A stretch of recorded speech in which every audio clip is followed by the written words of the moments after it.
Hello guys, तो कैसे हैं आप सब। मैं उम्मीद करती हूँ कि आप सब बढ़िया होंगे।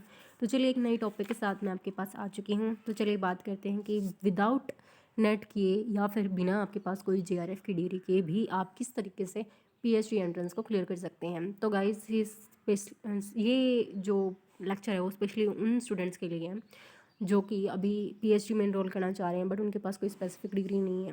तो गाइस आपको पता होगा कि ऑलमोस्ट हर एक यूनिवर्सिटी में, मतलब मैंडेटरी नहीं है कि हर एक यूनिवर्सिटी में होता है, लेकिन लगभग यूनिवर्सिटीज़ जो होती हैं मोस्टली वो क्या करती हैं, एक एंट्रेंस कंडक्ट करती हैं जिसके थ्रू क्या होता है कि बच्चों का एडमिशन होता है। तो अगर आप उसमें एंट्रेंस में अच्छा स्कोर करते हैं तो ऑब्वियसली आपका एडमिशन हो जाएगा उसमें।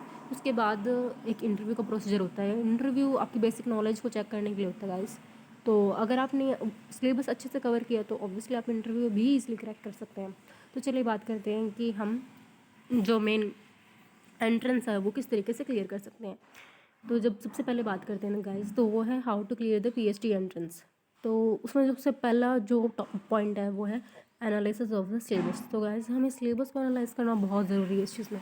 मैंने बहुत सारे बच्चों को देखा है जो कि क्या कर रहे हैं कि हाँ भाई बहुत पढ़ रहे हैं बट जो स्पेसिफिक उनका सिलेबस है वो उन्हें नहीं पता। तो फॉर एग्ज़ाम्पल कि मैं किसी भी सब्जेक्ट की तैयारी कर रही हूँ, मैं नेट की तैयारी कर रही हूँ, मैं सोच रही हूँ कि भाई हाँ भाई मैं भी आईसीआर के भी फॉर्म भर दूँगी, मैं उसके भी। तो गाइस ऐसा नहीं होता। हर एक एग्ज़ाम का अपना एक अलग पैटर्न होता है, उसका एक स्पेसिफिक सिलेबस होता है। तो हमें उसके अकॉर्डिंग ही प्रिपरेशन करनी चाहिए। अगर मैं बात करती हूँ जैसे कि फॉर एग्ज़ाम्पल जो स्टेट यूनिवर्सिटी है, लाइक अगर हम बात करें जीजेयू की, तो उसमें जो एंट्रेंस कंडक्ट करवाया जाएगा गाइस, तो अगर आपको उसका सिलेबस चाहिए तो मैं उसका जो लिंक है वो डिस्क्रिप्शन बॉक्स में मेंशन कर दूँगी आपको। आप डायरेक्टली वहाँ से जाके जो सब्जेक्ट वाइज हैं सिलेबस आप उसको डाउनलोड कर सकते हैं। तो अगर नेक्स्ट हम बात करें गाइस, तो यानी क्या है कि आपको सिलेबस में सिर्फ ये नहीं करना है। सीरियसली गाइस, इसमें सबसे इम्पोर्टेंट पॉइंट अगर मैं आपको मेंशन करूँ तो वह है प्रिंट आउट। गाइस आपको सिलेबस का प्रिंट आउट निकलवाना है। गाइस देखिए, आज के टाइम पे सब कुछ हमें ऑनलाइन अवेलेबल है। आप चाहें तो उसको ई नोट मतलब ई फॉर्म में भी स्टोर करके रख सकते हैं अपने फ़ोन में। बट सबसे पहले बेस्ट जो रहेगा वो है कि आप सिलेबस का प्रिंट आउट निकलवा लें। जब आपके पास गाइस एक हार्ड कॉपी होती है तो सिलेबस कवर करना बहुत ईजी हो जाता है। सेकंड वन इंपॉर्टेंट थिंग, आपको ये पता होता है कि आपने कौन से टॉपिक कर लिए और कौन से टॉपिक रह गए हैं। तो आप उसमें क्या करेंगे, एक प्रिंट आउट निकलवा लेंगे सिलेबस का। जो भी आप टॉपिक करते चलेंगे वो आप उसमें अंडरलाइन कर सकते हैं, उसको स्टार मार्क कर सकते हैं। वो आपके ऊपर डिपेंड करता है। तो आप उसको मार्क करते चलिएगा इसकी हाँ भाई मैंने ये टॉपिक कवर कर लिया है, अब मैं नेक्स्ट पे काम करने वाला हूँ। तो जो सबसे उससे अगला पॉइंट है सिलेबस के बाद कि हाँ हमने सिलेबस देख लिया। अब ये नहीं करना है गाइस कि हाँ भाई मैंने सिलेबस देख लिया है, जो मुझे आता है वो छोड़ो, जो मेरे को नहीं आता मेरे को वो कवर करना है, क्योंकि वो नहीं कवर किया तो मेरा एग्ज़ाम नहीं क्रैक होगा। तो गाइस ऐसा बिल्कुल भी नहीं है। मोस्टली जो स्टूडेंट्स करते हैं वो ये है कि गाइस बेसिक जो कंसेप्ट है उसी को मिस कर देंगे। अगर आपने बेसिक कंसेप्ट को मिस कर देना गाइस तो सीरियसली जो क्वालिटी वाले क्वेश्चन होते हैं, मतलब जो थोड़े से हार्ड होते हैं क्वेश्चन, वो आपसे क्लियर नहीं होंगे। और मोस्टली जो एग्ज़ाम का पैटर्न होता है वो इस तरीके से नहीं होता कि वो कम्प्लीटली 100 क्वेश्चन आ रहे हैं किसी एग्ज़ाम में तो 100 के 100 क्वेश्चन इस तरीके से होंगे कि आपको 100 के 100 क्वेश्चन हार्ड लगेंगे। नहीं गाइस, उसमें कुछ क्वेश्चन ऐसे होते हैं लाइक 20 to 30 क्वेश्चन जो कि हार्ड होते हैं, कुछ मॉडरेट लेवल के होते हैं, कुछ बहुत ईजी लेवल के होते हैं या PYQ बेस्ड होते हैं। तो आपको क्या करना है कि जो बेसिक पार्ट है गाइस उसको तो बिल्कुल भी स्किप नहीं करना। यानी ये पॉइंट जो है कि don't skip the basic concept को बिल्कुल क्लियर रखना है। शुरुआत ही आपको बेसिक कंसेप्ट से करनी है। उसका एक फ़ायदा ये होगा गाइस कि आपके अंदर वो एक कॉन्फिडेंस बिल्ड करेगा कि हाँ जी मुझे ये आता है। तो वहाँ क्या होगा, कॉन्फिडेंस बिल्ड होता है कि ये कंसेप्ट मुझे आता है, मैं इसको अच्छे से हैंडल कर सकता हूँ। और उसके बाद आप जब नेक्स्ट टॉपिक पे चलते हैं तो धीरे धीरे धीरे आपको खुद पता ही नहीं चलेगा गाइस कि कब आपका सिलेबस ऑल ओवर कवर हो गया। तो अगर हम नेक्स्ट की बात करें तो हाँ भाई मैं पढ़ बहुत रहा हूँ बट मेरा फिर भी एग्ज़ाम क्लियर नहीं हो रहा। तो उसके पीछे क्या रीज़न हो सकता है, उसके पीछे जो सबसे सबसे कॉमन रीज़न है ना गाइज वो है PYQ। मतलब बच्चे PYQ सॉल्व नहीं कर रहे हैं, MCQ नहीं अटेंड करते और उसके बाद फिर उन्हें लगता है कि मैंने बहुत पढ़ा है, मैंने पूरा साल पढ़ा है बट उसके बाद भी मेरा एग्ज़ाम क्लियर नहीं हो रहा, कमी कहाँ पे रह रही है। तो कमी जो है ना गाइज वो यही है कि PYQ तो हमने सॉल्व किए ही नहीं है।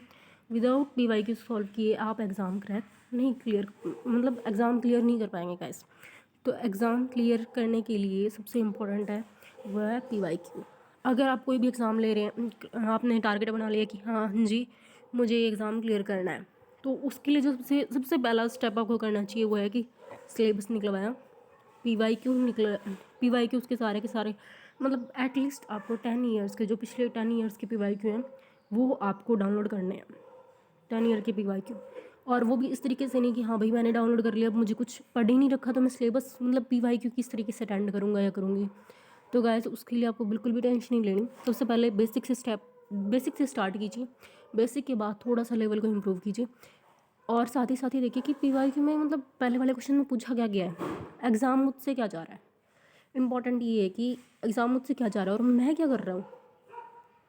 अगर जो एग्ज़ाम चाह रहा है आप वही कर रहे हैं तो आपका एग्ज़ाम क्लियर होने से कोई नहीं रोक सकता। और अगर आप सिर्फ पढ़े जा रहे हैं गधे की तरह, सॉरी, तो सीरियसली गधे की तरह ही गाइस, बट मैं वर्ड मेंशन कर रही हूँ, सीरियसली सॉरी, बट उससे काम नहीं बनेगा, क्योंकि आज के टाइम पे हार्ड वर्क के साथ स्मार्ट वर्क की बहुत ज़रूरत है। तो ये जो पॉइंट है वो ध्यान में रखिएगा कि आपको PYQ सॉल्व करने हैं और वो भी एटलीस्ट 10 ईयर्स के PYQ। तो गाइज़ यही थी हमारी कंप्लीट वीडियो कि आप किस तरीके से सॉल्व कर सकते हैं। तो सबसे पहले 2 मिनट में इसे पूरा रिवाइज़ कर लेते हैं कि how to clear the PhD entrance. उसके लिए सबसे पहले सिलेबस के प्रिंट आउट निकलवा लीजिए। सिलेबस का प्रिंट निकालने के बाद उसको एक अच्छे से पढ़िए, बिल्कुल डिटेल से, कि हाँ जी उसमें कौन कौन से टॉपिक मेंशन किए गए हैं। तो वो हो जाएगा सिलेबस का एनालिसिस। सिलेबस का एनालिसिस करने के बाद बिल्कुल बेसिक से स्टार्ट कीजिए कि हाँ जी, फॉर एग्जांपल आप इकोलॉजी के लिए प्रिपरेशन कर रहे हैं तो इकोलॉजी टर्म किसने दी थी, इकोसिस्टम क्या होता है। अगर आपसे ये पूछा जाए कि हाँ जी फादर ऑफ इकोलॉजी कौन है, तो आपको बताना चाहिए गाइस।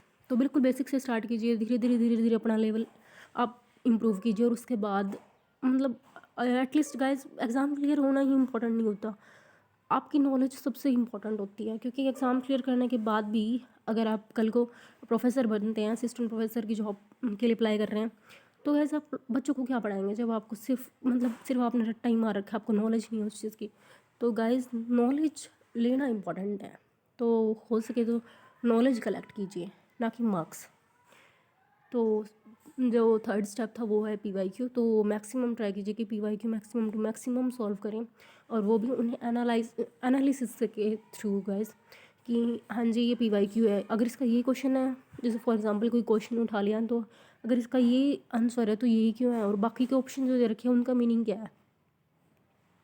इसके इस अगर आप इस कंसेप्ट के साथ काम करते हैं गाइस, तो इसमें आपका सिर्फ एक डेफिनेशन या एक टॉपिक क्लियर नहीं होगा, बल्कि आपके 3-4 टॉपिक क्लियर हो जाते हैं। क्योंकि ऑलमोस्ट हर एक क्वेश्चन के 4 ऑप्शन दिए होते हैं, और अगर आप वो उस तरीके से तैयारी करेंगे तो आपके चारों के चारों जो 4 जो टॉपिक हैं वो बहुत अच्छे से कवर हो जाएंगे। तो गाइज़ यही थी मेरी स्ट्रेटेजी कि सबसे पहले आपको सिलेबस का प्रिंट आउट निकलवा लीजिए, उसको अच्छे से एनालिसिस करिए। उसके बाद बेसिक पार्ट को स्किप मत कीजिए, बेसिक पार्ट से ही स्टार्ट कीजिए। अगर आप बिल्कुल ज़ीरो से स्टार्ट करें तो बेसिक से ही स्टार्ट कीजिए। उसके बाद जब आपने स्टार्ट कर दिया तो PYQ को बिल्कुल भी मत स्किप कीजिएगा गाइज़। आपने सबसे इम्पॉर्टेंट है कि पढ़ने के बाद MCQ सॉल्व कीजिए, कॉन्फिडेंस आएगा, क्वेश्चन लेवल का पता चलेगा। एग्ज़ाम की जो स्ट्रेटजी है ना गाइज वो यही है कि हाँ जी मैंने ये एग्ज़ाम क्लियर करना है, मुझे इसी तरीके से एग्ज़ाम क्लियर करना है कि एग्ज़ाम आया किस तरीके से है, तो आपका एग्ज़ाम क्लियर होने से कोई नहीं रोक सकता गाइज। तो अगर आप यहाँ तक पहुँच चुके हैं तो थैंक यू सो मच। अगर आप यहाँ तक पहुँच चुके हैं गाइज तो please like comment share subscribe कर दीजिएगा। Thank you.